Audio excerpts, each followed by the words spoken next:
அஸ்ஸலாமு அலைக்கும். Hi friends, கொடைக்கானலில் ஒரு 2-3 நாளாக நல்லா சூப்பராக வெயில் அடிச்சிட்டு இருந்துச்சு. எங்களை மாதிரி ஹில் ஸ்டேஷனில் இருக்கவங்களுக்கெல்லாம் இந்த சாப்பாடு அப்படின்றது எப்போயாவது தான். ஆனால் பிளைன்ஸில் இருக்கவங்களுக்கு எப்போ வேணாலும் சாப்பிட்லாம். அப்படி ஒரு சாப்பாடு தான் இன்றைக்கி நான் சாப்பிட போகிறேன். என்னடா இது ஹைப் ஓவராக இருக்குதுன்னு யோசிப்பீங்க. ஃபஸ்ட்டு நல்ல நெத்திலி கருவாடை கழுவிட்டு அதில் கொஞ்சமாக மிளகாத்தூள் மஞ்சள் தூள் போட்டு நல்லா அப்படியே எண்ணெயில் வறுத்து எடுத்துக்கலாம். நல்லெண்ணெய் ஊற்றுனீங்க அப்படின்னா நல்லாயிருக்கும்.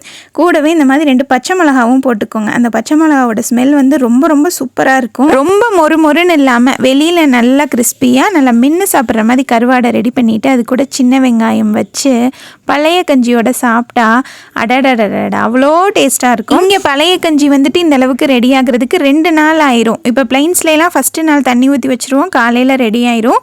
ஆனால் இங்கே வந்து அப்படி கிடையாது. இன்றைக்கி நம்ம தண்ணி ஊற்றி வச்சோம் அப்படின்னா நாளை கழிச்சு காலையில் தான் சாப்பிட முடியும். யாரெல்லாம் இந்த வீடியோ பார்த்துட்டு டெம்ட் ஆகி நீங்களும் இதே மாதிரி ரெடி பண்ணி சாப்பிட போகிறீங்க மறக்காமல் கமெண்ட் பண்ணுங்கள்.